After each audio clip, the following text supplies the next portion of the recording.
तो अब हम शुरू कर रहे हैं प्रोनाउन। फटाफट लिख दो सभी बच्चे चैट में। अब हमारा शब्द चल रहा, अब हमारा टॉपिक शुरू हो रहा है प्रोनाउन। प्रोनाउन में भी देखो नाउन छुपा हुआ है, और नाउन होता है किसी भी चीज का नाम। नाउन होता है किसी भी चीज का नाम, और प्रो का मतलब होता है के स्थान पर। पार्ट्स ऑफ स्पीच में भी ये बात मैंने आपको बताई है। तो ऐसे शब्द जिन्हें हम नाम के स्थान पर इस्तेमाल करते हैं उन्हें हम कहते हैं प्रोनाउन। नाम के स्थान पर इनको इसलिए लगाया जाता है क्योंकि एक नाम को बार बार यूज करना ग्रामर में गलत माना जाता है। और इसके आगे प्रोनाउन में हमारा डिस्कशन होना चाहिए टाइप्स ऑफ प्रोनाउन। खूब सारी टाइप्स में पढ़ाऊंगी, ध्यान देना, ये एक बड़ा टॉपिक है। तो इसमें लग जाती हैं 3 से 4 क्लास। पहली टाइप हमारी पर्सनल प्रोनाउन, दूसरी टाइप हमारी इंटेरोगेटिव प्रोनाउन पढ़ेंगे हम, रिलेटिव प्रोनाउन, फिर हम डिस्कस करेंगे possessive pronoun,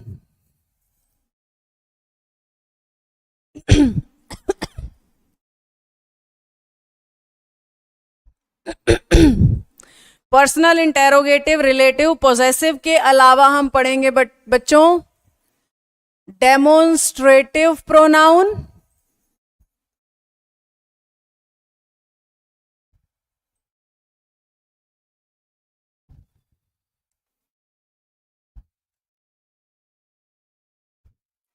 distributive pronoun,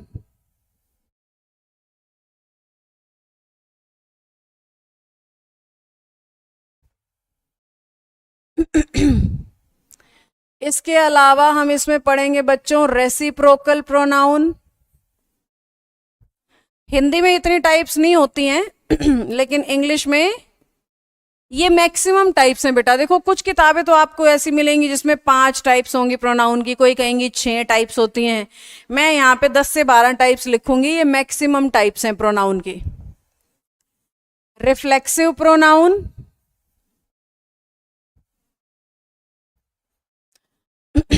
emphatic pronoun 9th, 10th हमारा है कंपाउंड इंटेरोगेटिव प्रोनाउन,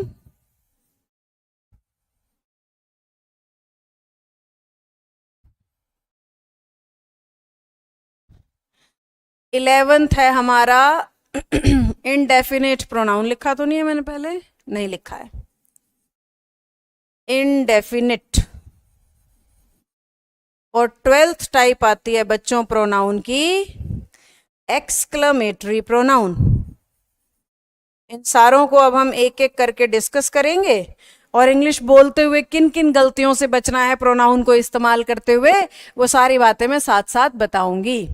एक बार वीडियो देखने के बाद मेरे फोन में सेव नहीं होती, जिसको मैं दोबारा नहीं देख पाता। कुणाल, ऐसा नहीं होना चाहिए बेटा, 1 साल तक आपके फोन में रहेगी हर वीडियो। जो भी मैं लाइव आके पढ़ाऊंगी वो रिकॉर्डेड फॉर्म में, जब तक आपके फोन में ऐप है और आपके पास बैच की एक्सेस है, उस वीडियो को आप जितनी बार चाहो उतनी बार सुन सकते हो, देख सकते हो। तो अपने फोन की सेटिंग्स देखो एक बार। कई बार सेटिंग्स में इस तरीके से हमने ऑप्शन चुनाव कर रखा होता है, या ऐप की सेटिंग्स में हमने ऐसा ऑप्शन चुन लिया है कि एक बार देखने के बाद वीडियो डिसअपियर हो जाए या फोन में शिफ्ट हो जाए। तो एक बार अपनी सेटिंग्स चेक करो बेटा। हमारी तरफ से वीडियो 1 साल तक आपके पास रहेगी। टेस्ट नाउन केस का है, हाँ जी, टेस्ट अपोस्ट्रॉफी एस का है कल। दिलेर सिंह जी, कहाँ पे अपोस्ट्रॉफी एस लगेगा, कहाँ पे नहीं लगेगा, सही लगा है कि गलत लगा है, इस पे टेस्ट होगा कल 5 बजे शुरू होगा। 50 क्वेश्चन आएंगे, ऑप्शन स्टाइल, ऑब्जेक्टिव, ABCD, आपको सही गलत ऑप्शन चुनना है। हाँ जी, तो प्रोनाउन की ये 12 टाइप्स हैं आपके सामने, और ये प्रोनाउन का इंट्रोडक्शन है। अब हर टाइप को हम डिस्कस करना शुरू कर रहे हैं। आइए, सबसे पहली छोटी छोटी टाइप से मैं शुरू कर रही हूं। जैसे सबसे पहली टाइप मैं आपको सिखाना चाहती हूं रेसिप्रोकल प्रोनाउन। बिस्लेरी लानी पड़ेगी आज, वो खत्म हो गया है। रेसिप्रोकल प्रोनाउन, रेसी रेसिप्रोकल प्रोनाउन। लिख दो सारे चैट में फटाफट। रेसिप्रोकल प्रोनाउन का मतलब होता है बेटा ऐसे शब्द जिनके मीनिंग आपस में अपोजिट होते हैं। ऐसे शब्द जिनके मीनिंग आपस में उल्टे होते हैं। रेसिप्रोकल का मतलब होता है उल्टे। तो उल्टे अर्थ देने वाले शब्द जो नाउन की जगह पे हम यूज करते हैं उन्हें रेसिप्रोकल प्रोनाउन कहते हैं। और ऐसे शब्द पूरी इंग्लिश में सिर्फ दो हैं, ईच अदर और वन अनदर। और इन दोनों में भी फर्क है। ईच अदर को सिर्फ वहां यूज कर सकते हो जहां टोटल दो सब्जेक्ट हैं, और वन अनदर को वहां यूज कर सकते हो जहां पे बहुत सारे सब्जेक्ट्स हैं। कैसे मैम? सपोज मैंने कहा Sonia and Pinky are talking to one another. हम स्पीकिंग में ऐसा बोल जाते हैं, पर अगर आप ध्यान से मुझे सुन रहे हो बेटा तो ये सेंटेंस बिल्कुल गलत है। Sonia and Pinky are talking to one another नहीं होना चाहिए, क्योंकि सोनिया और पिंकी तो टोटल दो ही लोग हैं, और जहां पे बात सिर्फ दो की होती है वहां पे हमें शब्द वन अनदर लगाना ही नहीं होता। हमारा आंसर होना चाहिए ईच अदर। इसी तरीके से बेटा अगर हमने सेंटेंस बनाया Sonu Monu and Tonu, Sonu Monu and Tonu are dancing with each other. बताओ क्या गलती है मेरे इस सेंटेंस में? Sonu Monu and Tonu are dancing with each other. बताओ ये सेंटेंस मैंने सही लिखा या गलत लिखा? बहुत अच्छी बात है बेटा। आओ अब हम अपनी अगली टाइप पढ़ते हैं जो कि है डेमोन्स्ट्रेटिव प्रोनाउन। सारे बच्चे लिखेंगे क्या टाइप है बच्चों? Demonstrative pronoun. डेमोन्स्ट्रेट का मतलब है किसी चीज की तरफ इशारा करते हुए उसके बारे में बताना, और किसी चीज को पॉइंट आउट करने के लिए इंग्लिश प्रोनाउन के तौर पे इन चार शब्दों का इस्तेमाल करती है। This that these those, this that these those. This that का इस्तेमाल हम करते हैं जब हम किसी एक यानी सिंगुलर की तरफ इशारा कर रहे हैं। दीज दोज का हम इस्तेमाल करते हैं जब हम एक से ज्यादा यानी प्लूरल की तरफ इशारा कर रहे हैं।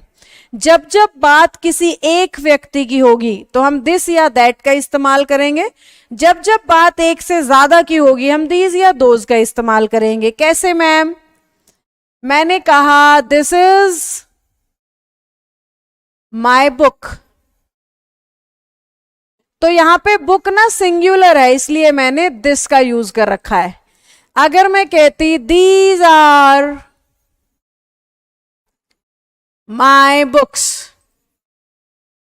तो अब यहां पे ध्यान से देखो बुक्स लिखा हुआ है, बुक्स प्लूरल है इसलिए हमने किसको यूज किया? दीज को। ये तो हो गया एक डिफरेंस। एक डिफरेंस और भी है बच्चों, देखो हम ना दिस का इस्तेमाल और दीज का इस्तेमाल उन चीजों के लिए करते हैं जो हमारे नजदीक है, पास हैं। जो चीजें हमारे नजदीक हैं, पास है, दिखाई दे रही है, छूने जितने डिस्टेंस पे हैं, तो उनके लिए हम इस्तेमाल करते हैं दिस सिंगुलर के लिए और दीज प्लूरल के लिए। लेकिन अगर चीजें हमसे दूर हैं, फार फ्रॉम अस, अगर चीजें हमसे दूर हैं तो हम यूज करते हैं दिस सिंगुलर के लिए और दैट प्लूरल के लिए। सपोज ये आप में से कोई बच्चा है और ये कह रहा है ये बच्चा कि ये वाला जो घर है ना,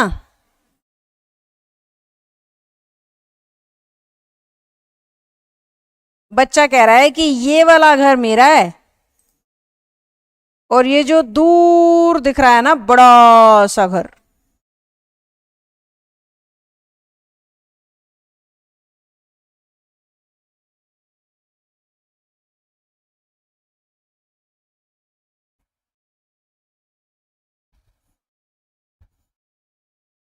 ऐसे ये विंडो होगी, यहां पे भाई कुछ फर्नीचर वर्नीचर हो गया, ठीक है।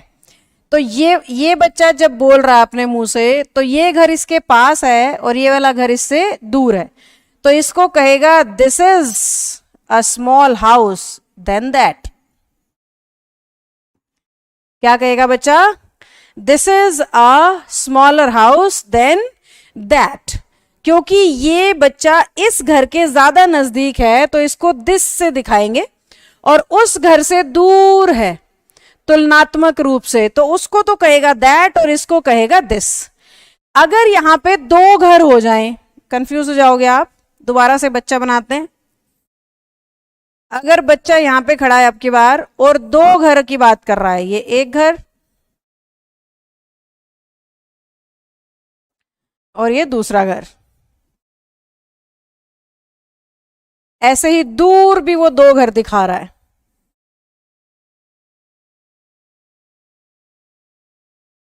एक घर और ये दूर वाला दूसरा घर।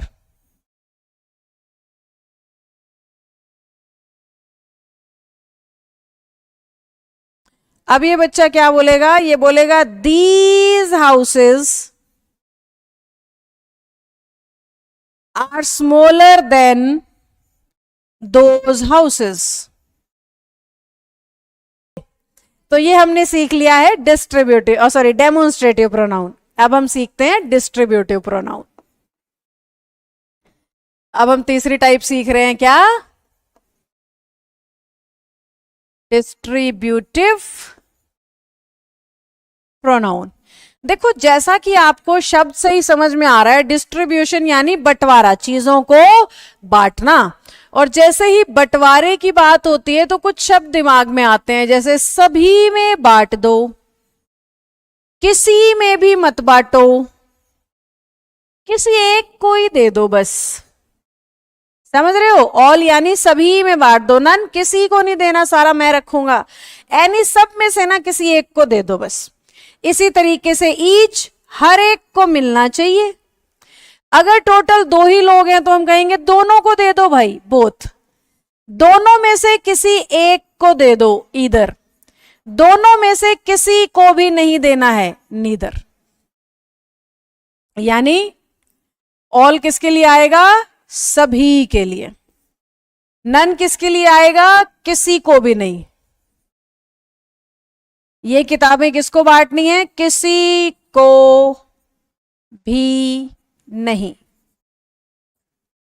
ऐसे ही एनी किसी एक को, किसी एक को। ईच हर एक को दे दो भाई, कोई बचना नहीं चाहिए। बिल्कुल ऐसे ही बोथ क्या कह रहा है? दोनों को दे दो।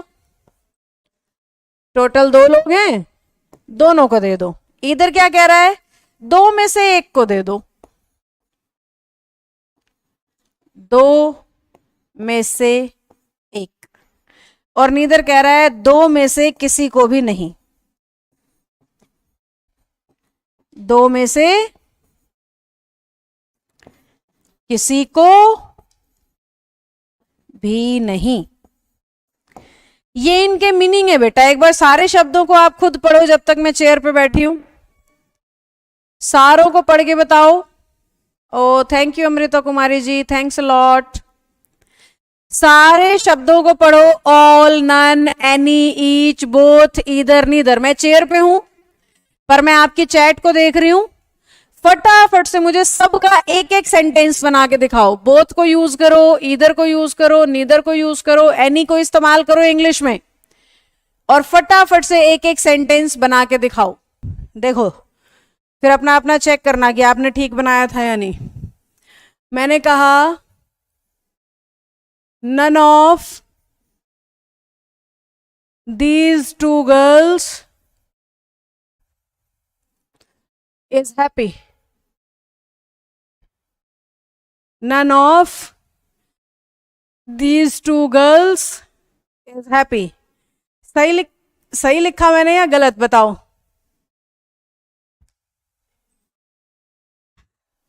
All the students are cute, none have a glitter pen. चलो, good use. All of you keep silent. Give your book anyone. सही बना रखे हैं। चलो अब मेरी गलती पकड़ के बताओ, मैंने क्या गलती की है? मैंने जो सेंटेंस बनाया है उसमें मैं गलत क्या कर रही हूं, ये बताओ।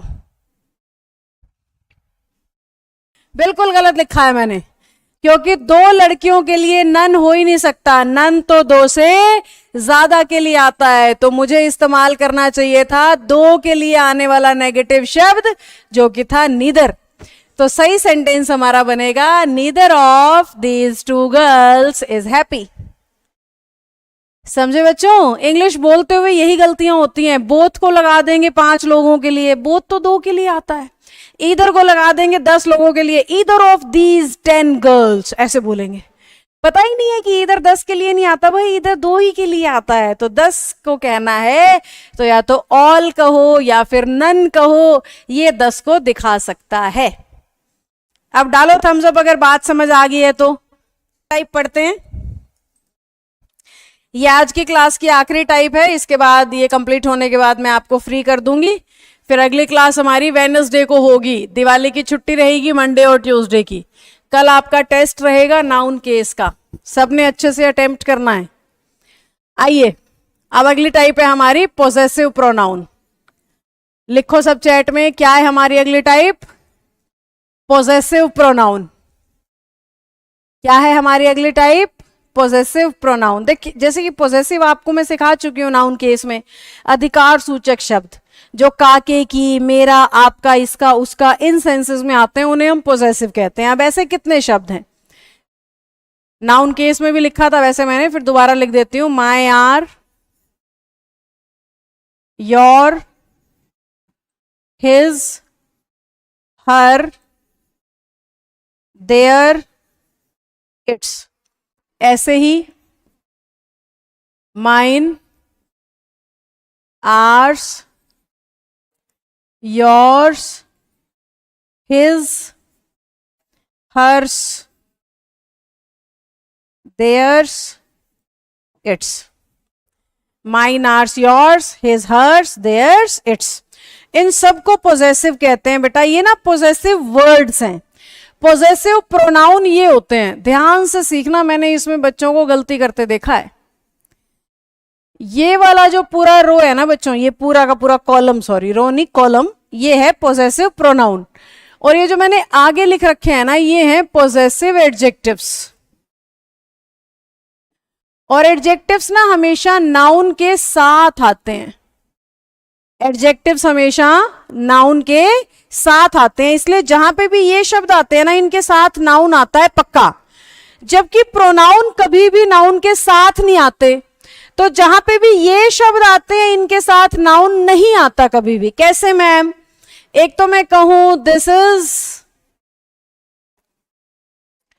माई बुक, तो नोटिस करो मैंने माई को यूज किया तो माई एडजेक्टिव था, उसके बाद नाउन आया।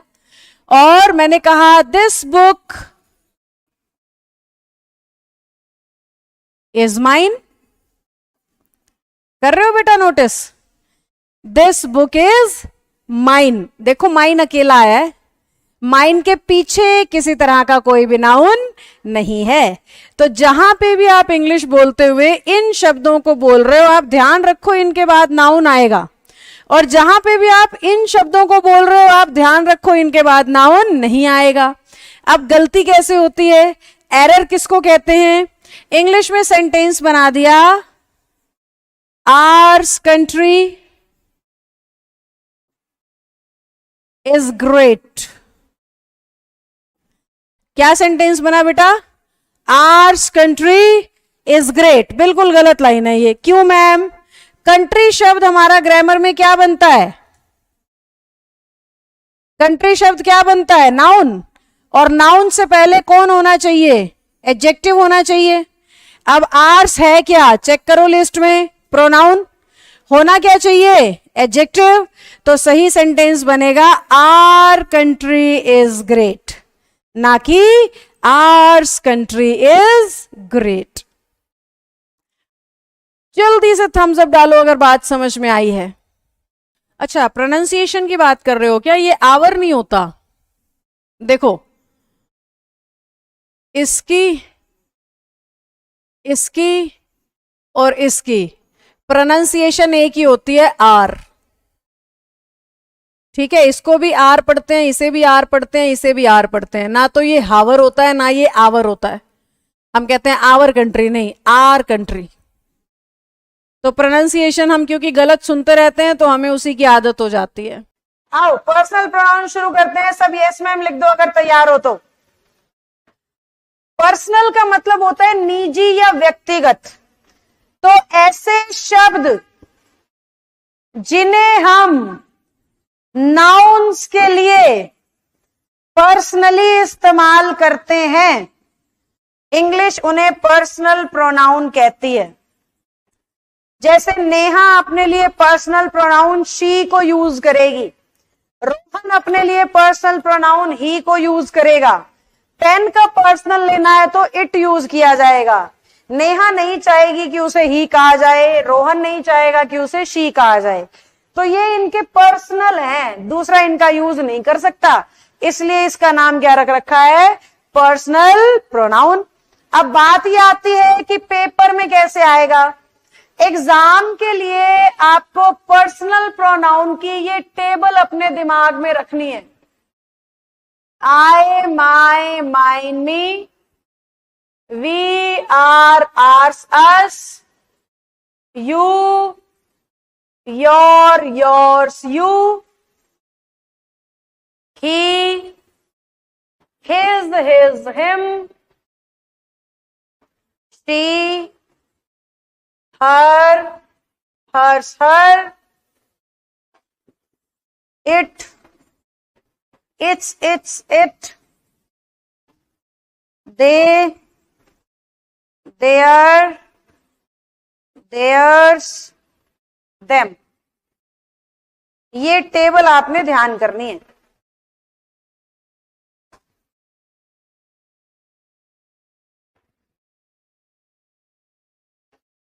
मैं पीती रहूंगी रक्षा। ये टेबल ऑलमोस्ट हर एरर आपको कराने में सक्षम है, पर टेबल ऐसे नहीं याद करनी जैसे अभी लिखी हुई है। आपको ऐसे याद करना है कि ये वाला जो कॉलम है ना, इसे सब्जेक्टिव केस में माना गया है। सब्जेक्टिव, क्योंकि ये हमेशा सब्जेक्ट की जगह आते हैं। इसे ऑब्जेक्टिव केस में माना गया है क्योंकि ये हमेशा ऑब्जेक्ट की जगह आते हैं। इस वाले रो को पोजेसिव एडजेक्टिव कहा गया है और इसे पोजेसिव प्रोनाउन कहा गया है। प्रोनाउन वो हैं जो नाउन की जगह पे आए, एडजेक्टिव वो हैं जो नाउन या प्रोनाउन की विशेषता बताएं। एडजेक्टिव वो हैं जो नाउन या प्रोनाउन को मॉडिफाई करे, नाउन या प्रोनाउन में कुछ ऐड करे। समझे? तो हमें इस कॉलम को क्या मानना है, सब्जेक्ट। सब लिखो, I, we, you, they subject, me, us, you, him, her object, my, our, your possessive adjective, mine, ours, yours, his, hers possessive pronoun. अभी टेबल से मिलवा रही हूं, फिर बताऊंगी पेपर में कैसे काम आएगी ये टेबल। दूसरी बात आपको ये याद रखनी है, इस कलर पे ये भी दिख जाए शायद थोड़ा अलग। इन्हें फर्स्ट पर्सन कहते हैं, इसे सेकंड, और इन सबको या किसी के भी नाम को थर्ड पर्सन। तो ये पहली वाली दोनों रो फर्स्ट पर्सन यानी बोलने वाले, दूसरी वाली रो सेकंड पर्सन यानी सुनने वाले, जिसके बारे में बात करते हो उसे कहते हैं थर्ड पर्सन। समझे? टेबल का बस इतना ही आपको पता होना चाहिए, पर्सन और नंबर, पर्सन और केस। नंबर बच्चों को पता होता है कि आई सिंगुलर है, वी प्लूरल है, यू सिंगुलर प्लूरल दोनों है, ही, शी, इट सिंगुलर है, और ही, शी, इट तीनों का प्लूरल दे है। ही, शी, इट तीनों का प्लूरल दे है। यहीं से पढ़ाना शुरू कर देती हूं। सबसे पहला रूल यही ध्यान कर लो कि ही का, शी का या इट का अगर प्लूरल करना है आपको तो वो शब्द क्या माना जाता है, दे। कैसे मैम? एक लड़के की बात कर रहे हो तो ही कहो, बहुत सारे लड़के दिखाने हैं तो दे कहो। ठीक है? एक लड़की की बात कर रहे हो तो इट कहो, एक लड़की की बात कर रहे हो तो इट, बहुत सारी लड़कियों की बात कर रहे हो तो दे। ऐसे ही एक पेन की बात कर रहे हो तो इट, बहुत सारे पेन्स की बात कर रहे हो तो दे। ये बातें हैं, मतलब रूल तो ये है, पर इस तरीके से वो आपको कंफ्यूज करता है। एक बर्ड की बात कर रहे हो तो इट, और बहुत सारे बर्ड्स की बात कर रहे हो तो दे। एक घोड़े की बात कर रहे हो तो इट, और बहुत सारे घोड़ों की बात कर रहे हो तो दे। एक टीचर की बात कर रहे हो तो इट, बहुत सारे टीचर्स की बात कर रहे हो तो दे। समझ रहे हो बेटा, इस एक रूल के अंदर बड़े सारे रूल छुपे हुए हैं, ध्यान से देखो। यहां तक तो हमें पता होता है एक लड़का ही दे, बड़ी सारी लड़कियां दे ही, ओ सॉरी इटनी शी, मैं भी नींद में हूं शी, एक लड़की शी और बहुत सारी लड़कियां दे, समझे। अब बर्ड यानी नो, जितने भी बर्ड्स या एनिमल्स हैं, जितने भी पक्षी जीव जंतु हैं, सबको इट माना गया है इंग्लिश में, तो उनका प्लूरल क्या बनता है, दे। जितने भी कॉमन जेंडर हैं, जितने भी कॉमन जेंडर जिन्हें देख के जेंडर का पता ना लगे, उन्हें भी इट लेते हैं उनका पर्सनल प्रोनाउन, और ज्यादा होने पर दे, समझे। अब हमने ये सीखा है नॉन लिविंग के लिए इट लगता है और दे लिविंग के लिए लगता है, तो मैं ये भ्रम मिटा रही हूं, दे नॉन लिविंग के लिए भी लगता है और इट लिविंग के लिए भी लगता है, देखो समझ रहे हो। तो ये रूल एक है, लेकिन इसके कई सारे पहलू हैं जहां पे वो आपको फंसा सकता है। जल्दी बताओ, पहला रूल क्लियर हुआ कि नहीं हुआ? थम्स अप चाहिए, मैं चेयर पे बैठ रही हूं।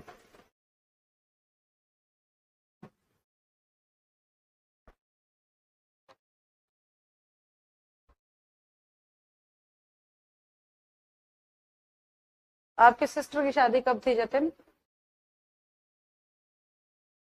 है?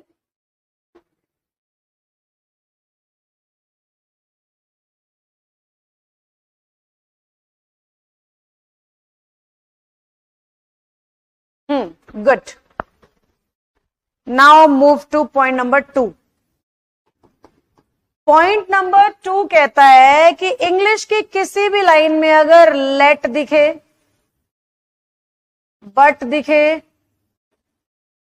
बिटवीन दिखे, एक्सेप्ट दिखे,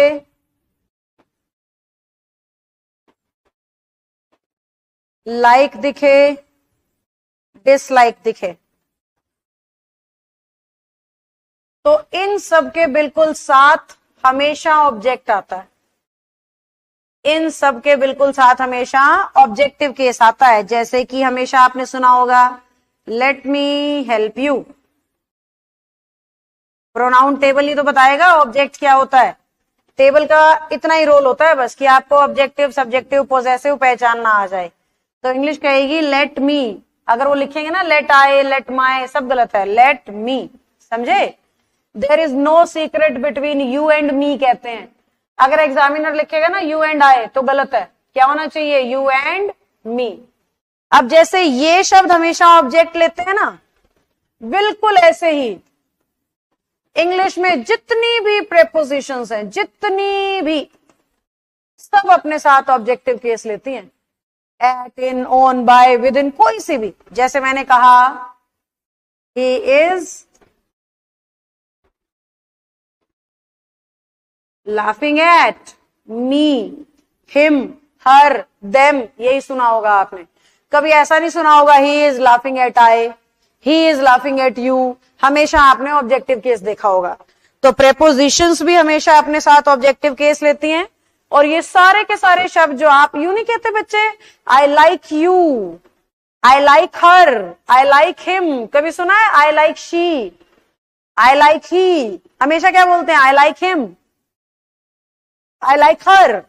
तो आपको पता तो है, मैं रीजन बता रही हूं ऐसा क्यों है, क्योंकि ये सारे वर्ड्स ऑब्जेक्टिव केस के साथ चलते हैं। प्रेपोजिशंस ऑब्जेक्टिव केस के साथ चलती हैं हमेशा। चलो नेक्स्ट पॉइंट पे चलते हैं, 2, 3, 4 पे आ गई हूं। इंग्लिश में जहां भी मेन वर्ब यूज करोगे, मेन वर्ब अगर नहीं समझते हो तो एक्शन को मेन वर्ब कहते हैं। पढ़ाना, खाना, उछलना, कूदना, जिनके भी लास्ट में ना आता है मेन वर्ब कहते हैं। हु और हुम बता दूंगी बेटा, आप तो ये एक बार ये बता दो, नहीं तो कंफ्यूजन हो जाएगी। तो मेन वर्ब जहां भी आएगी अपने साथ ऑब्जेक्ट लेंगे, लेकिन अगर हेल्पिंग वर्ब इंग्लिश की लाइन में होती है तो वो अपने साथ सब्जेक्टिव केस लेना पसंद करती है। अगर हेल्पिंग वर्ब अपने साथ है तो वो सब्जेक्टिव केस लेता है, मेन वर्ब हो तो वो ऑब्जेक्टिव केस लेता है। देखो मैंने कहा ही टीचेस अस, अब टीच यानी पढ़ाना, लास्ट में ना आ गया यानी ये मेन वर्ब है। मेन वर्ब है इसीलिए अस आया है ऑब्जेक्टिव केस। अब अगर हेल्पिंग वर्ब आएगी तो हेल्पिंग वर्ब होगी इट इज आई। ये जो हेल्पिंग वर्ब है इसके बाद लिख रही हूं, ये सब्जेक्टिव केस आ रहा है आई। अगर यहां इस की जगह मेन वर्ब आ जाए तो ऑब्जेक्टिव केस आ जाएगा। देखो आई की बजाय me, it makes me happy, it makes me happy. हाँ जी, सीधा सीधा याद कर लो, मेन वर्ब का मतलब है एक्शन। एक्शन यानी जो काम का होना दिखाए।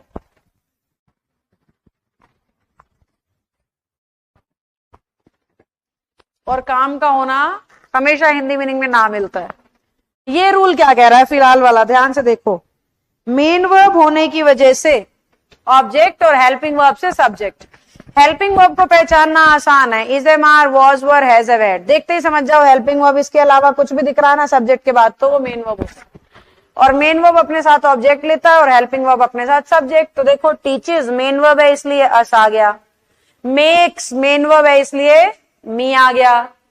जो 3 फॉर्म्स ऑफ द वर्ब पढ़ते थे ना वो आप मेन वर्ब की ही पढ़ते थे, तो वो सारी बातें दिमाग में रखो और ऑब्जेक्ट लगा दो। Is am are was were दिखे तो सब्जेक्ट लगा दो, समझे। अब इसी रूल को कहने के 2 तरीके हो रहे हैं। देखो किताबें क्या कहती हैं, इंग्लिश में अगर इट के साथ हेल्पिंग वर्ब दिखे तो सब्जेक्ट लगाना, इट के साथ मेन वर्ब दिखे तो ऑब्जेक्ट लगाना। किताबें इसी रूल को दूसरे तरीके से कहती हैं, देन और हेल्पिंग वर्ब किसी लाइन में दिखें तो सब्जेक्ट लगाना, देन और मेन वर्ब किसी सेंटेंस में आए तो ऑब्जेक्ट लगाना। अब आप बोर्ड पे लिखी चीजों को ध्यान से देखो, बात तो घूम फिर के एक ही है। जहां मेन वर्ब है वहां सब्जेक्ट, और जहां हेल्पिंग वर्ब है वहां ऑब्जेक्ट। जहां मेन वर्ब है वहां सब्जेक्ट, और जहां हेल्पिंग वर्ब है वहां ऑब्जेक्ट। बात तो इतनी है, बस कहने के तरीके इतने बना दिए कि बच्चा कंफ्यूज हो जाए। बताओ समझे कि नहीं समझे। एक बार हुआ था, जैसे मैं टीचर हूं आपको पढ़ा रही हूं, ऐसे ही आइंस्टाइन साहब भी टीचिंग कर रहे थे, अपने बच्चों को पढ़ा रहे थे, सामने छोटे छोटे बच्चे बैठे थे और उन्होंने 9 की टेबल लिखनी शुरू करी। 9 की टेबल यानी 9 का पहाड़ा लिखना शुरू किया, 9 एकम, 9 दूनी, 9 तिया, ऐसे। और लास्ट में जाके ना उसने 9 टेंजा 80 लिख दिया। 9 टेंजा क्या लिख दिया, 80 लिख दिया। तो जैसे आप शुरू हो गए ना मुझे बोलना, ऐसे ही उनके बच्चे भी शुरू हो गए, अरे सर आपको तो 9 का टेबल भी नहीं आता, 80 थोड़ी ना होगा, गलत लिख दिया है आपने, ये कोई बात हुई। आप इतने बड़े टीचर हो, इतने महान व्यक्ति हो, आपको 9 का टेबल भी नहीं आता। सामने बच्चे बैठे हुए बच्चे ये बोल रहे हैं उनको। तो आइंस्टाइन साहब कहते हैं मैंने जानबूझ के ही लिखा था, ये बताने जताने के लिए कि दुनिया आपके 9 अच्छी बात लिखोगे उसको नहीं देखेगी, एक बुरी कर दोगे उसी को देखेगी, एक गलती कर दोगे वही दिखेगी, 10 अच्छे काम कर दोगे वो नहीं दिखते हैं। उन 10 अच्छे की तारीफ कोई नहीं करेगा, वो जो एक बुराई दिखेगी ना उसको आगे सब पत्थर मारेंगे, अरे 80 लिख दिया, अरे 80 लिख दिया, अरे गलत लिख दिया, है ना। और ये फैक्ट है, ये सच्चाई है। आज के समाज में भी आज तक ऐसा हो रहा है, उस जमाने से आज तक ऐसा हो रहा है। साइकोलॉजी के भी तो कई एक्सपेरिमेंट्स हुए हैं कि एक खाली कमरे में सफेद ही सफेद दीवारें हैं, बस एक दीवार पे हल्का सा काला दाग है, कुछ हजार लोगों को उस कमरे में भेजा गया सर्वे करने के लिए, और बाहर आके उनसे पूछा गया कमरे में क्या दिखाई दिया। उन्होंने बोला सारा कमरा खाली था, बस एक दीवार पे एक काला दाग था। क्या दिखा उन्हें? दीवार पे काले रंग का निशान है एक दीवार पे। सब उसको देख के आए हैं, सारी दीवार सफेद है, कमरा एकदम साफ है, वो नहीं दिखा। एक दीवार पे काला धब्बा था, वो दिख रहा है। समझे? तो यही होता है, हम अच्छी चीजें कम और बुराइयां उभार उभार के देखते और दिखाते हैं। वही सेम काम कर दिया आपने मेरे साथ। अरे मैम उल्टा, अरे मैम उल्टा, अरे मैम उल्टा। है ना? चलो थम्स अप डालो अगर यहां तक की बात बन गई है तो। एक एग्जाम्पल और लिख देती हूं और अच्छे से बात बन जाएगी हमारी। मैंने कहा ही इज बेटर देन मी। आप में से कोई गलती बता सकता है? इज हमारी हेल्पिंग वर्ब है, सेंटेंस में मेन वर्ब है ही नहीं, और हेल्पिंग वर्ब होती है ना तो सब्जेक्टिव केस आता है, ऑब्जेक्टिव नहीं आता। और ये एक ऐसा सेंटेंस है जो ज्यादातर दुनिया स्पोकन में ऐसे ही बोलती है, he is better than him, you are better than me, she is better than her. हमेशा ऑब्जेक्ट लगाएंगे, जबकि हेल्पिंग वर्ब में आना चाहिए हमेशा सब्जेक्ट, है ना? तो ये एक ऐसी गलती है जो खूब मिलती है। चलो यहां तक की बातें मेरे ख्याल से अब समझ आ गई होंगी। आओ तो आगे बढ़ते हैं। वो उस बच्चे ने कहा था मैम हु और हुम बता दो, तो बीच में ही डाल दिया मैंने ये रूल। हालांकि ये इंटेरोगेटिव या रिलेटिव से कनेक्टेड होता है। हु इंग्लिश में तब लगाते हैं जब सब्जेक्ट को रेफर करना हो, और हुम तब लगाते हैं जब ऑब्जेक्ट को रेफर करना हो। यानी जहां जहां सब्जेक्ट की बात कर रहे हो हु लगाते चलो, जहां जहां ऑब्जेक्ट के लिए लगाना है हुम लगाते चलो। कैसे? मैंने कह दिया Rohan who is an intelligent boy is there to help you। और एक सेंटेंस मैंने लिखा a lady came inside with a baby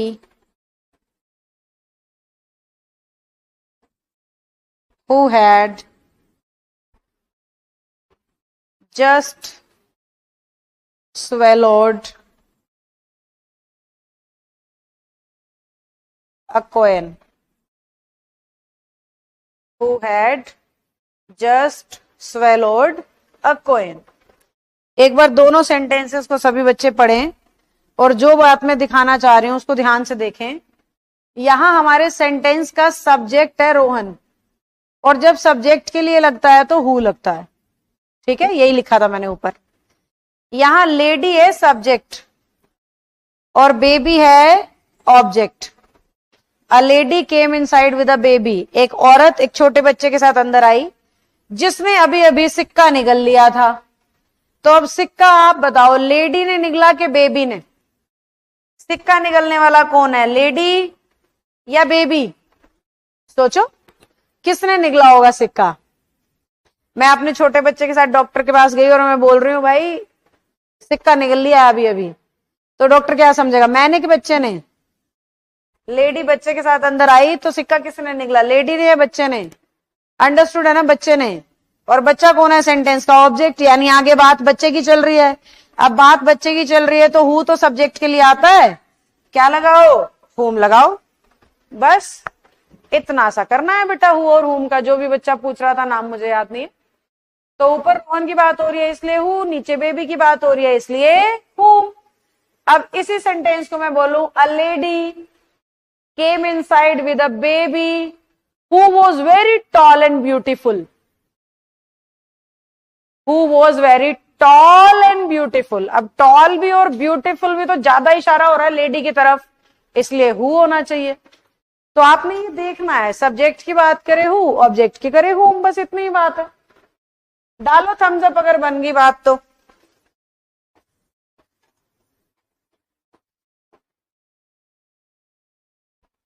डालो थम्स अप अगर बात बन गई तो, बोलो।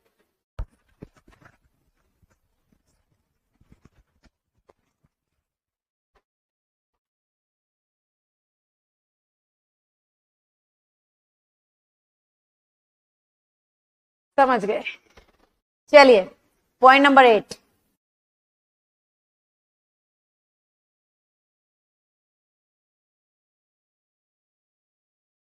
You, he and I are डाकू। समझ गए? एक हमने कहा I, you and he are laborious.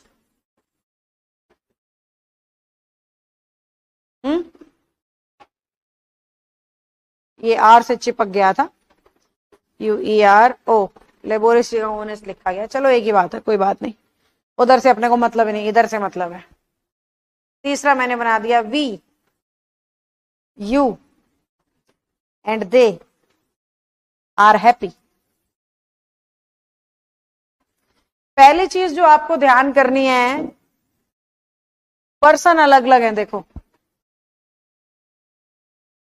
3 pronoun है और तीनों के पर्सन बिल्कुल अलग अलग हैं। अगर आप ध्यान दे रहे हो तो तीनों के पर्सन बिल्कुल अलग अलग हैं, अगर आप ध्यान दे रहे हो तो, है ना। अब रूल क्या कह रहा है, ध्यान से देखना।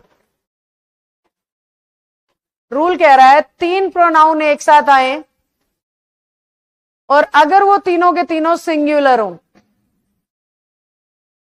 ध्यान से देखो, you he I singular, I you he singular, जबकि we you they plural. I singular होता है, यू दोनों का काम करता है सिंगुलर प्लूरल, और ही सिंगुलर होता है। तो ये केस कब लग रहा है, जब 3 प्रोनाउन है और तीनों कैसे हैं, सिंगुलर। तो आपने ये चेक करना है तीनों मिलके अच्छी बात कर रहे हैं या बुरी, तीनों मिलके कुछ अच्छा काम कर रहे हैं या बुरा। अगर बुरा काम करते हैं ना तो सीक्वेंस आता है 1 2 3, और अच्छा काम करते हैं तो सीक्वेंस आता है 2 3 1। 1 2 3 से यहां हमारा मतलब है first person, second person, third person, और 2 3 1 से हमारा मतलब है second person, third person, first person. बड़ा बेसिक और आसान सा रूल है, बड़े हल्के से पेपर में आएगा, बहुत अच्छे लेवल का पेपर है तो नहीं आएगा, बहुत बेसिक रूल है क्योंकि। तो अब ध्यान से देखो, अच्छाई के लिए 2 3 1 का सीक्वेंस था, बुराई के लिए 1 2 3 का सीक्वेंस था। समझे?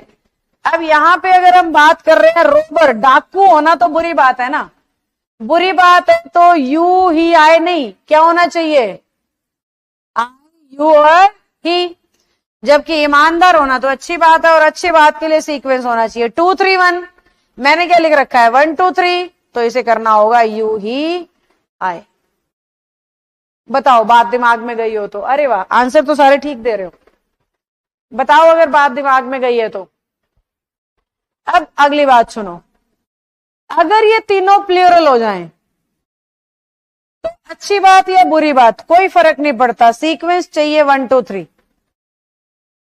अगर तीनों प्रोनाउन प्लूरल हो जाएं तो चाहे बात अच्छी चाहे बात बुरी, सीक्वेंस क्या चाहिए 1 2 3। रिलेटिव प्रोनाउन बता रही हूं, ये आखिरी टाइप है प्रोनाउन की, फिर हमारे प्रोनाउंस हो जाएंगे कंप्लीट।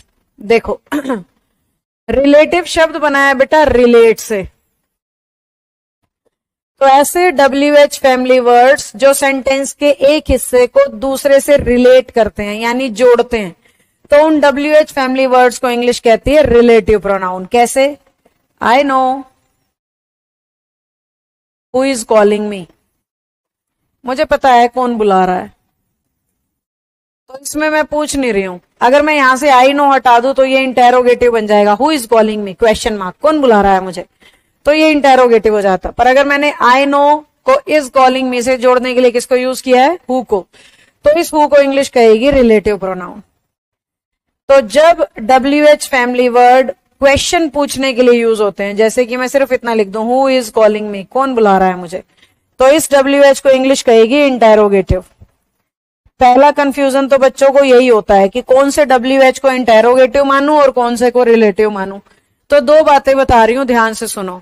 हर वो WH फैमिली वर्ड जो क्वेश्चन मार्क के साथ आता है उसे हम कहते हैं इंटेरोगेटिव। और हर वो WH फैमिली वर्ड जो सेंटेंस के बीचों बीच में जोड़ता हुआ दिखाई दे रहा है कि अगले हिस्से को पिछले हिस्से से जोड़ रहा है, तो उसे इंग्लिश कहती है relative pronoun.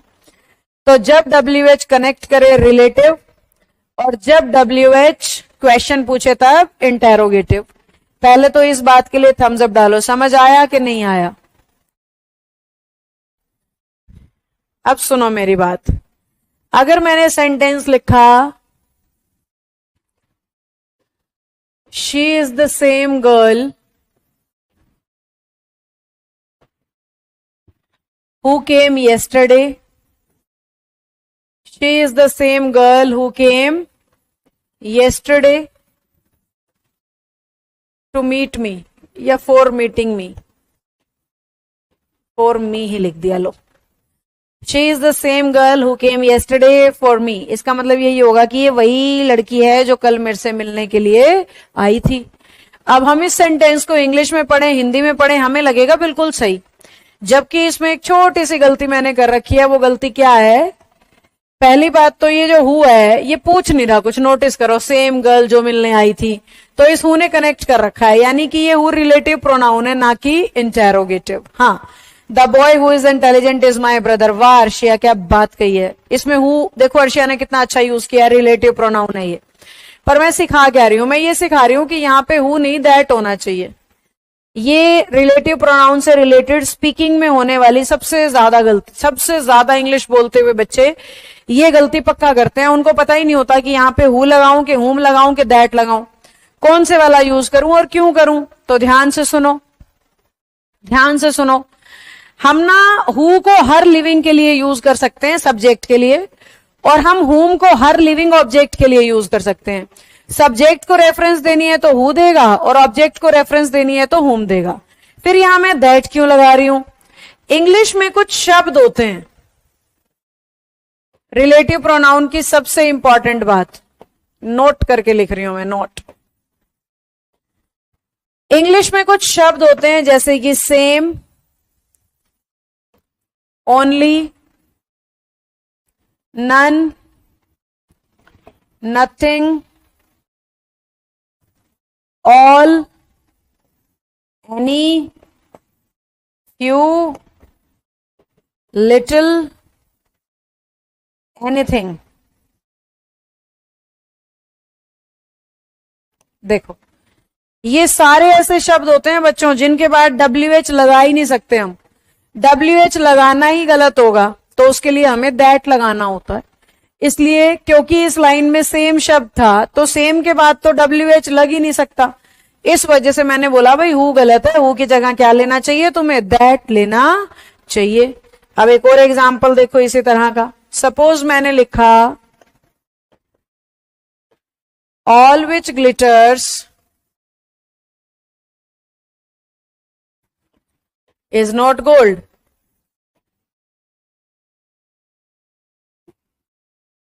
All which glitters is not gold. हर वो चीज जो चमकती है जरूरी नहीं कि सोना हो। कहते हैं ना हिंदी में, हर चमकती हुई चीज सोना नहीं होती। तो अब इसमें जो ऑल शब्द है ये कह रहा है कि मेरे बाद WH नहीं दैट होना चाहिए। तो सही सेंटेंस होगा all that glitters is not gold. All that glitters is not gold. Reflexive and emphatic. देखो, पहली बात तो ये है कि रिफ्लेक्सिव और एम्फेटिक के सारे एग्जाम्पल ना सेल्फ और सेल्फ से खत्म होते हैं। जितने भी एग्जाम्पल आप इंग्लिश में सुनते हो, my self, him self, her self, them self, your self, your self, ये सारे के सारे जो एग्जाम्पल हैं ये रिफ्लेक्सिव भी हो सकते हैं और एम्फेटिक भी। अगर हमें रिफ्लेक्सिव के बारे में पता लगाना है तो ये वर्ब के बाद यूज होता है। वर्ब के बाद जब हम सेल्फ या सेल्फ वाले शब्द को यूज करते हैं ना, तो वो रिफ्लेक्सिव प्रोनाउन होता है। और अगर इस सेम शब्द को सब्जेक्ट के बिल्कुल साथ लगा दिया जाए तो ये एम्फेटिक बन जाता है। कैसे? मैंने कहा शी केक्ड हर सेल्फ, और एक मैंने कहा I myself teach all my classes, I myself teach all my classes. अब ध्यान से देखो बेटा, अगर मैं बात कर रही हूं किक्ड की तो ये है वर्ब, और वर्ब के बाद जब भी सेल्फ या सेल्फ वाला वर्ड आएगा तो इंग्लिश उसे क्या मानेगी, रिफ्लेक्सिव मानेगी। और ये है सब्जेक्ट, सब्जेक्ट के बाद अगर सेल्फ या सेल्फ वाला वर्ड आएगा तो इंग्लिश उसे क्या मानेगी, एम्फेटिक मानेगी। ये तो है इनको पहचानने का सीधा तरीका, ये इनको पहचानने का सीधा सीधा तरीका है। She kicked herself, kicked verb होने की वजह से क्या बन गया, हरसेल्फ, रिफ्लेक्सिव बन गया। अब जैसे ही हमने माई सेल्फ को सब्जेक्ट के बिल्कुल साथ रख दिया तो ये क्या बन गया बच्चों, एम्फेटिक बन गया। अब इसको हम स्पोकन में इस्तेमाल कैसे करते हैं, इसमें गलतियां क्या होती हैं। सबसे पहली गलती क्या होती है, बहुत सारी बार बच्चे इन दोनों को सही यूज नहीं कर पाते। जैसे सेल्फ इंग्लिश में ना सिंगुलर होता है और सेल्फ्स ना इसी का प्लूरल होता है। सेल्फ कैसा काम करता है, सिंगुलर का, और सेल्फ्स कैसा काम करता है, प्लूरल का। तो बहुत बार क्या करते हैं, जैसे हम लोग शी को यूज कर रहे हैं तो शी के लिए हर सेल्फ आता है, हम ये समझते हैं शी सिंगुलर है तो इसका रिफ्लेक्शन दिखाना है तो कैसे दिखाएंगे, सेल्फ लगा के दिखाएंगे। यानी शी हो या नेहा कोई फर्क नहीं पड़ेगा, नेहा भी तो शी ही है, तो क्या हो गया, इसका भी हर सेल्फ हो गया। अब बच्चे से गलती क्या होती है, जब एग्जामिनर शी की जगह लिख देता है वी, और हमारे बच्चे इसको सही मान लेते हैं आर सेल्फ को, जबकि वी कैसा है, प्लूरल है। तो प्लूरल के लिए सेल्फ नहीं, क्या होना चाहिए, सेल्फ्स होना चाहिए। जबकि हर जगह पे स्पोकन में क्या सेल्फ लगा के बात कर रहे होते हैं।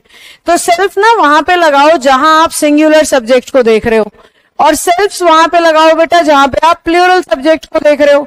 जहां जहां सब्जेक्ट आपका सिंगुलर है सेल्फ लगाते चलो, जहां जहां सब्जेक्ट आपका प्लूरल है सेल्फ्स लगाते चलो। जैसे अगर मैं बात करूं एक लड़के की तो मैं कहूंगी the boy himself was listening, मतलब लड़के ने खुद सारी बातें सुनी थी। तो द बॉय हिमसेल्फ, क्योंकि बॉय सिंगुलर है इसलिए मैंने सेल्फ जोड़ा। पर अगर मैं कहती लड़कों ने खुद सुना था अपने कानों से, द बॉयज हिमसेल्फ्स की बजाय the boys themselves were listening to the discussion. अब देखो बॉयज होते ही क्या हो गया, देमसेल्फ्स हो गया। बच्चे क्या गलती करते हैं, बॉयज के साथ लिखते हैं हिमसेल्फ्स, जबकि ऐसा तो हो ही नहीं सकता।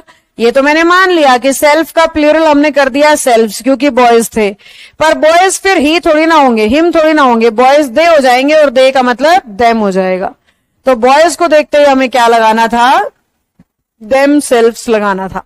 अब जितने भी बर्ड्स हैं, एनिमल्स हैं, तो हम कहेंगे द बर्ड इट सेल्फ, इन्हें इट माना गया है बेटा। सारे पक्षियों और जानवरों को इंग्लिश में इट यूज करते हैं। All class presentation mix video. Taksh आपकी बात बिल्कुल समझ नहीं आ रही, क्या कह रहे हो, अच्छे से लिखो। हाँ जी, तो ये हमने ना पहली बात रिफ्लेक्सिव और एम्फेटिक की है जो ध्यान रखनी है। अब आती है दूसरी बात, इसको सारे बच्चे ध्यान से सुन लेना, बहुत ध्यान से। किसी का भी ध्यान थोड़ा भी भटका हुआ है तो बोर्ड पे आ जाओ। कभी भी आप इंग्लिश में सेल्फ या सेल्फ्स वाले शब्द से सेंटेंस को शुरू नहीं कर सकते हो। सेल्फ या सेल्फ्स वाले शब्द से सेंटेंस को स्टार्ट नहीं कर सकते। बड़े सारे लोगों को देखा है अपना इंट्रोडक्शन देते हैं माई सेल्फ नेहा और आगे ब्ला ब्ला ब्ला शुरू हो जाते हैं। सुना होगा ना आपने इंग्लिश बोलते हुए लोग अपने आप को इंट्रोड्यूस करने के लिए माई सेल्फ से सेंटेंस को शुरू कर देते हैं, जबकि ग्रामर कह रही है कि सेल्फ और सेल्फ्स वाला शब्द स्टार्टिंग में लग ही नहीं सकता। सेल्फ और सेल्फ्स वाला शब्द शुरुआत में इस्तेमाल हो ही नहीं सकता, कभी भी आप इसको शुरुआत में नहीं लगा सकते हो। तो सेल्फ या सेल्फ्स में क्या करना है भाई, शुरू में नहीं लगाना। क्यों मैम, अभी तो बताया था पिछली स्लाइड पे, देखो ध्यान से। अगर रिफ्लेक्सिव बनाना है तो वर्ब के बाद होना चाहिए, अगर एम्फेटिक बनाना है तो सब्जेक्ट के साथ होना चाहिए, और अगर इस स्लाइड में आप ध्यान से देखो तो सेल्फ जो है वो बिल्कुल स्टार्टिंग में आ गया है सेंटेंस के शुरू में, इसलिए ये ग्रामेटिकली बिल्कुल गलत है। तो या तो आप कहो आई माई सेल्फ, तो ठीक है ये, क्योंकि सब्जेक्ट के बाद लगने से क्या बन जाएगा, रिफ्लेक्सिव बन जाएगा। तो अपना इंट्रोडक्शन कैसे दे मैम, फिर आई एम से दो। आई एम दिस या माई नेम से दो। इसके सिवाय ग्रामेटिकली कोई भी तरीका सही नहीं है। आई एम नेहा या माई नेम इज नेहा, इस तरीके से आप शुरू कर सकते हो। माई सेल्फ वाला तरीका इंट्रोडक्शन के लिए 100% गलत होता है।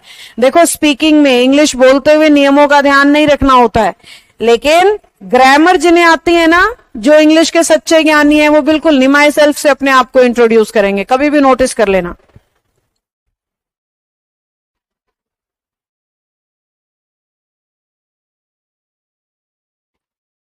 TV star, social media influencer, actor actresses, इनके मुंह से आप सुनोगे।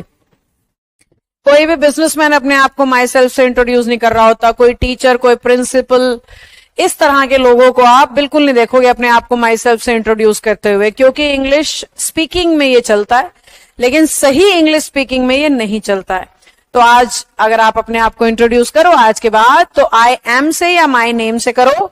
माई सेल्फ से सेंटेंस को कभी भी शुरू ना करें। अब यहाँ पे दोनों टाइप्स हमारे रिफ्लेक्सिव और एम्फेटिक कंप्लीट होती हैं। एक बार फटाफट थम्स अप करके बताओ, बात समझ आ गई हो तो। इनडेफिनिट प्रोनाउन क्या है बच्चों? सभी लिखें चैट में, इनडेफिनिट प्रोनाउन। इनडेफिनिट शब्द से आपको फीलिंग आ रही है अनिश्चित। क्या फीलिंग आ रही है? अनिश्चित। अनिश्चित का मतलब होता है कोई ऐसी चीज जिसके बारे में हमें पता नहीं है। लक्ष्य, मैंने फेसबुक पे सारे बच्चों की फोटो डाली हुई है, देख लो। लक्ष्य शर्मा कह रहे हैं बच्चे दिखाओ। फेसबुक के ऊपर उनकी वीडियोस डाली हुई हैं, उनके द्वारा बोली गई, बताई गई कि कहाँ से मैम के बारे में पता लगा, वैदिकन गुरुकुल में आने के बाद कैसा लग रहा है, ये सब मैंने अपने फेसबुक पेज पे डाला हुआ है, आप वहां पे देख सकते हैं। हाँ जी। तो इनडेफिनिट का मतलब है अनिश्चित, जहां पे हम इस तरीके से शब्द का इस्तेमाल करते हैं कि इस्तेमाल करने के बाद भी पता ही नहीं लगता काम को करने वाला कौन था, काम आखिर किया किसने। जैसे आप बस में सफर कर रहे हो, जब आप बस से उतरे तो आपका पर्स गायब। घर जाके मम्मी पूछ रही है बेटा पर्स कहाँ गया? आप कह रहे हो मम्मी किसी ने चुरा लिया, मम्मी कहीं पे गिर गया, किसी ने चुरा लिया, कहीं पे गिर गया। ये किसी कहीं शब्दों को ही कहते हैं इनडेफिनिट प्रोनाउन। काम करने वाला कोई तो है, पर हम बता नहीं पा रहे वो कौन है। हम बताने में सक्षम ही नहीं है कि वो कौन है, पर नाउन की जगह पे लगा दिया है वो शब्द कि किसी ने तो पर्स चुराया है, किसी ने तो पीछे से जूता मारा है, कोई तो घर में आया था जब हम नहीं थे। तो ये जो शब्द आप लगा रहे हो ना, ये आप उन इंसानों के नाम की जगह ही तो लगा रहे हो जिनके बारे में आपको पता ही नहीं है। इसलिए इनका नाम क्या है? Indefinite pronoun. क्या नाम है? Indefinite pronoun. बेटा नेहा मैम इंग्लिश के नाम से फेसबुक आईडी है, नेहा मैम ऑफिशियल के नाम से इंस्टाग्राम आईडी है, और वैटिकन इंस्टीट्यूट के नाम से यूट्यूब आईडी है। हाँ जी। अब इसमें काफी सारे वर्ड्स हैं बेटा जो इनडेफिनिट के तौर पे हम लोग यूज करते हैं, जैसे कि समवन, जैसे कि somebody, no one, nobody, anyone, anybody, everyone, and everybody। ये सारे ऐसे वर्ड्स हैं बेटा जिन्हें हम कहते हैं इनडेफिनिट प्रोनाउंस। कुछ और भी हैं, समथिंग,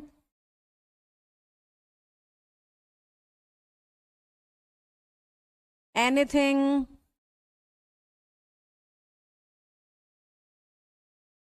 नथिंग, और एवरीथिंग।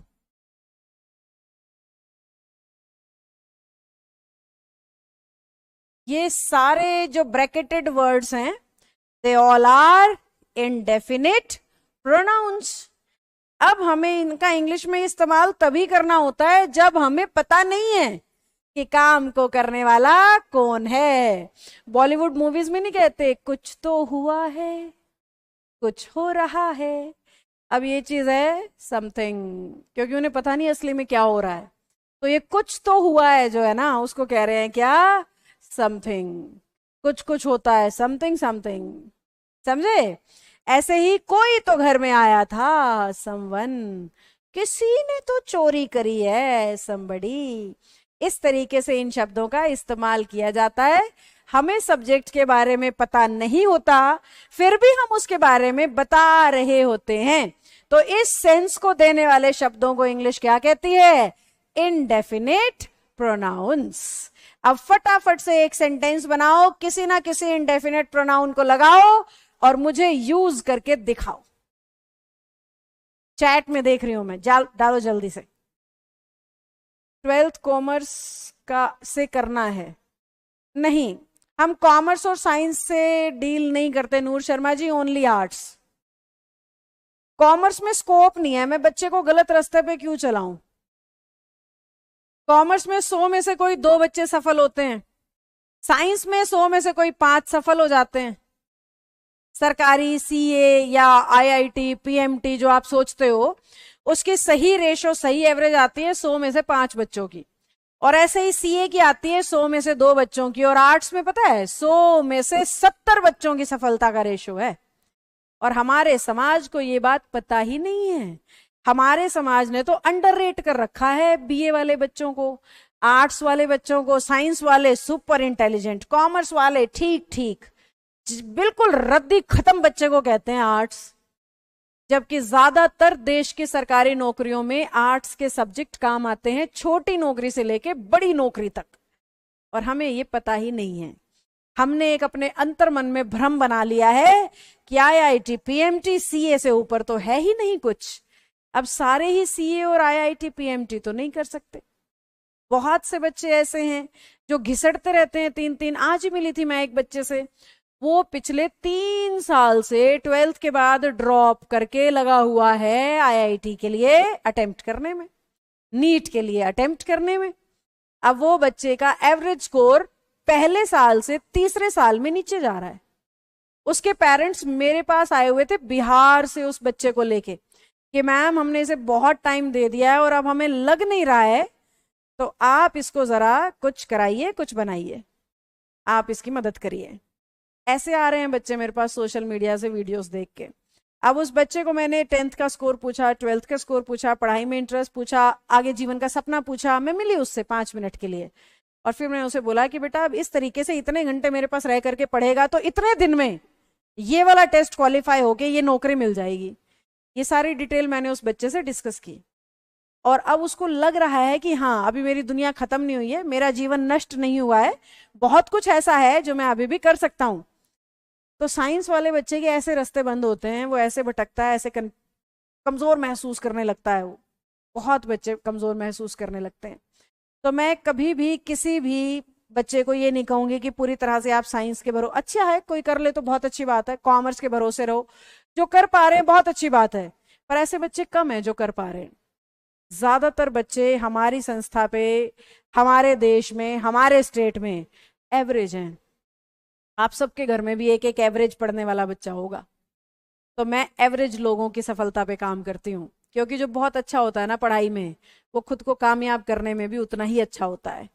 जरूरत तो कमजोर लोगों को पड़ती है, गाइडेंस की, तैयारी की, ताकत की, समझ की, पुश की। तो मैं उन बच्चों को तैयार करती हूँ।